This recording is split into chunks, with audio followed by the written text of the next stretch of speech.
CropTalk on Market Journal is supported by Nebraska's soybean farmers and their checkoff. Severe storms and high winds can certainly cause a lot of problems for crops. They can also cause a lot of damage to irrigation systems. When that happens, replacing those systems, as you know, can be quite costly and time-consuming. That's why University of Nebraska researchers are looking into how high wind impacts irrigation systems in order to find a better solution for keeping them upright. Market Journal's Mike Straub brings us this story. Nebraska winds are responsible for causing unexpected expenses and repairs when pivot systems get blown over several times a year. A team at the University of Nebraska-Lincoln have been doing research in hopes of finding a way to reduce the number of pivots that are affected by high winds. This summer we've had many center pivots blow over in storms, and that's unfortunately kind of one of Nebraska's plagues, is that center pivots are great for irrigation, but storms love to play with them too and toss them over and break them up. And so this year we decided to pull together a team at UNL to do some research, some investigation to see if we can find ways to maybe reduce the number of them that tip over. You know, the idea might be, is there a direction that you can park them to make them a little less likely to blow over? Is there some design changes that could be made to center pivots? Other tips that we can try and find. And so we pulled together a team that has some guys from the meteorology group that understand storms and can pull data from different events and pull that together.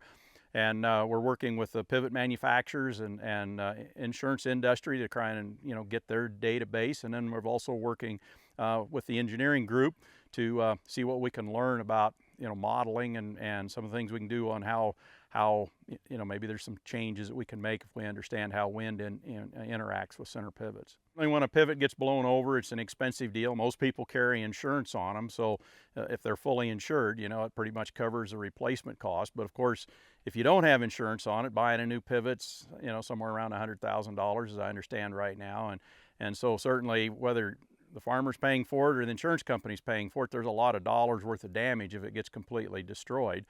And if it blows over in early spring before the crop's planted, and there hasn't been too many others in the neighborhood blow over, you can usually get a pivot delivered pretty quickly and get it put up without any crop damage. But of course, if it blows over in irrigation season, you can't irrigate until it gets put back up. And typically when a storm goes through in a neighborhood, it doesn't just tip over one or two, it tips over several. So it's hard to get the dealer out there quickly to redo a lot of pivots. And so sometimes and of course you tear up 10 acres of corn or something, taking the old pivot out and putting up a new one. If anybody that's watching this would like to fill out the survey that has some information, we want to know about pivots that did blow over as well as some next to them that didn't blow over, trying to understand the differences in them on that particular storm. But certainly we'd love to have anybody go and it's an online kind of deal. You can just go in and put your data into it, and then we'll use that as part of the analysis. And we certainly greatly appreciate the more the merrier on that one. The more of this we can get, the better. So yeah, absolutely, please go in and help us out with the data. To better understand the reason why pivots blow over, researchers will be using sensors along the system to study the vibration of the structure over time, helping to understand the internal structure and how it ultimately responds in a high windstorm. So we've placed several sensors along the length of a pivot span, and we're measuring the vibration of the structure over time. And anytime we measure the vibration of a structure, that allows us to understand a lot about the internal structure and how it's going to respond in a flexible manner to any sort of excitation.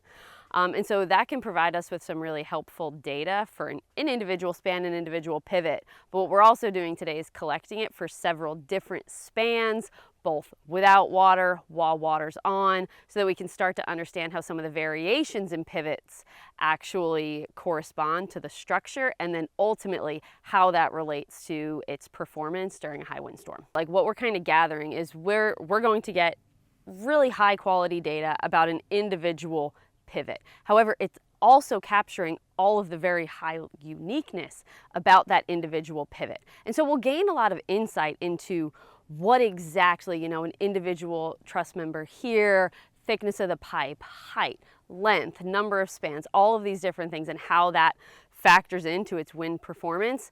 But then we have all of these other characteristics that really make something incredibly unique, like the pattern of the wheels, how deep that is in right now.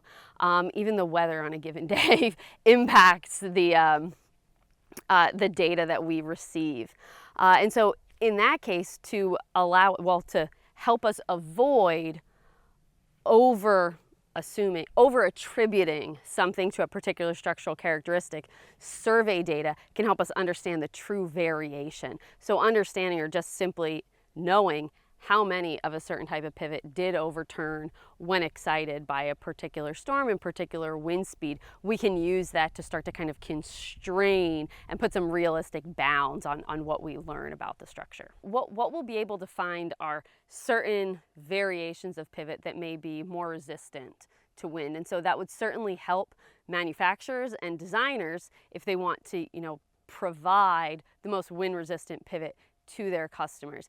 It can also help on the producer side, since they're the ones making the decisions about what pivot's going to best work for them, and they'll be able to balance the pros and cons of different systems for their own production needs along with wind resistance.